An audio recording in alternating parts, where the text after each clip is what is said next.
Bangla tutor YouTube চ্যানেলে তোমাদের সকলকে স্বাগত জানাই।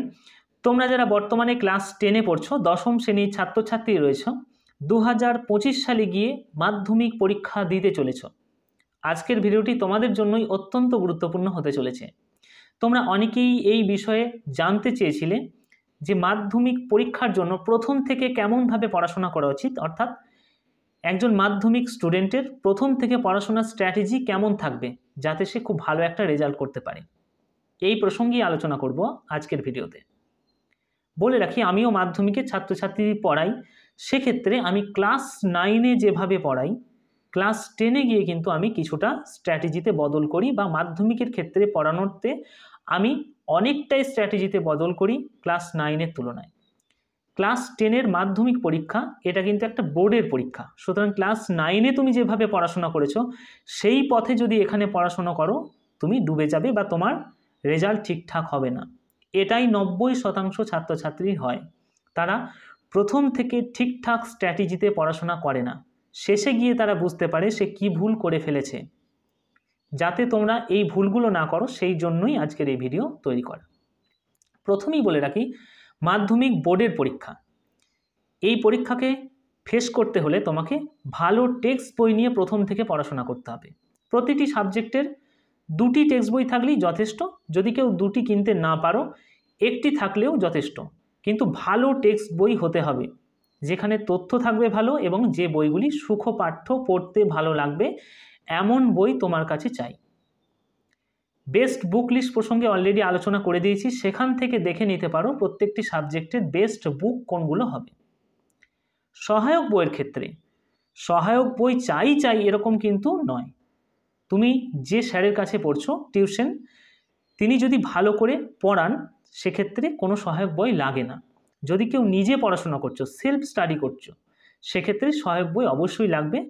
একটি ভালো সহায়ক বই তুমি তোমার সঙ্গে রাখতেই পারো।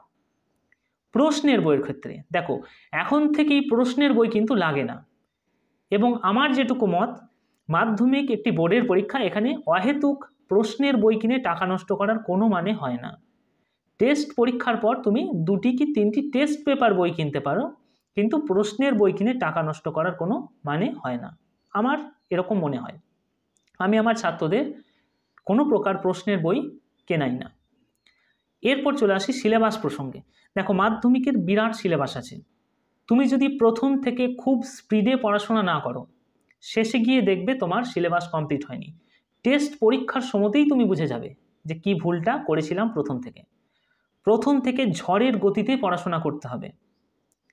চেষ্টা করবে মে থেকে জুন মাসের মধ্যে প্রত্যেকটা সাবজেক্টের টেক্সট বইগুলোকে শেষ করে ফেলার, সেখান থেকে যাবতীয় তথ্যকে একবার জেনে নেওয়ার। মে থেকে জুন টার্গেট রাখবে প্রত্যেকটা টেক্সট বই শেষ করে ফেলবো, সেটা টিউশন টিচারের কাছেই হোক বা নিজে পড়ো সেক্ষেত্রে। পরের প্রসঙ্গ চলে আসি, তুমি মে থেকে জুন মাসের মধ্যে প্রত্যেকটা সাবজেক্টের টেক্সট বই পড়ে শেষ করে ফেললে। এরপর তোমার কাজ হবে একটা ভালো সাজেশন ফলো করা। এটা খুব গুরুত্বপূর্ণ।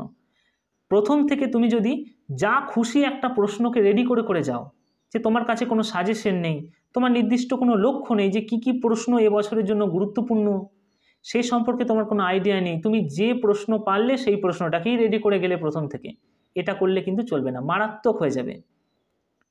একটা সুন্দর সাজেশন ফলো করতে হবে প্রথম থেকেই, যে এই সাজেশন ওয়াইজড আমি প্রশ্ন রেডি করে যাব। একটা বাড়তি প্রশ্নও আমি রেডি করব না, তার জন্য খাটবো না।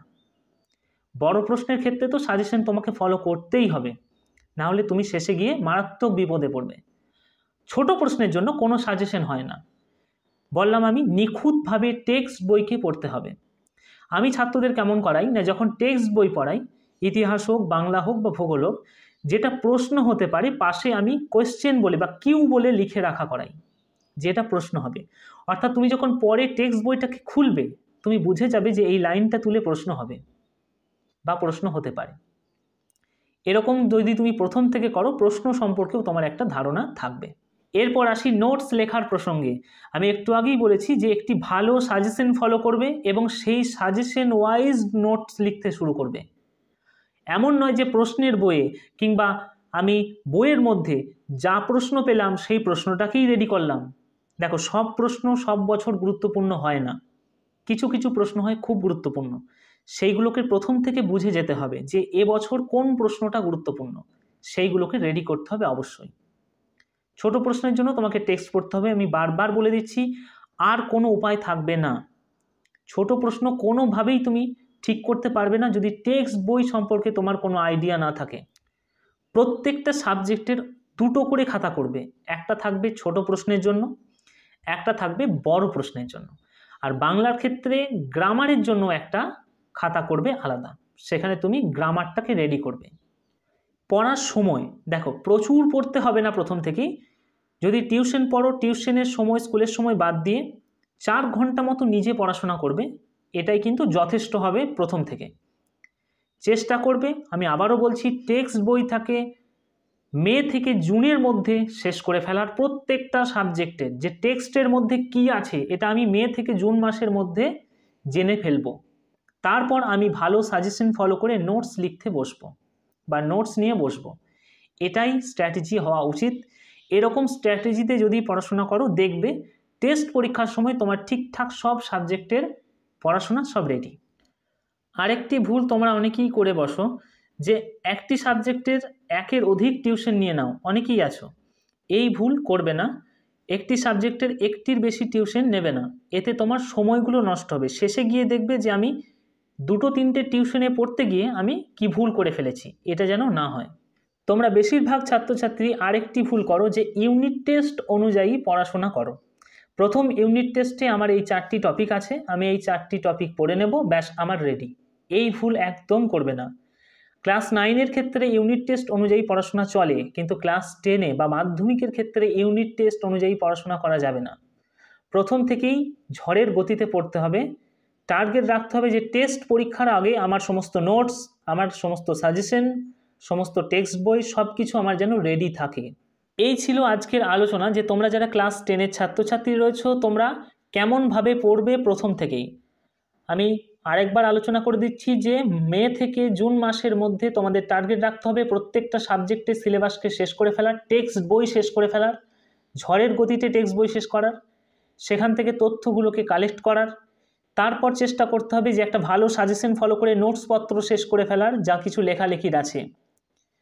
অর্থাৎ টেস্ট পরীক্ষার আগে তোমার সমস্ত নোটস, তোমার সমস্ত সাজেশন সব কিছু ফলো করে তোমার টেক্সট বই সব কিছু রেডি করা চাই।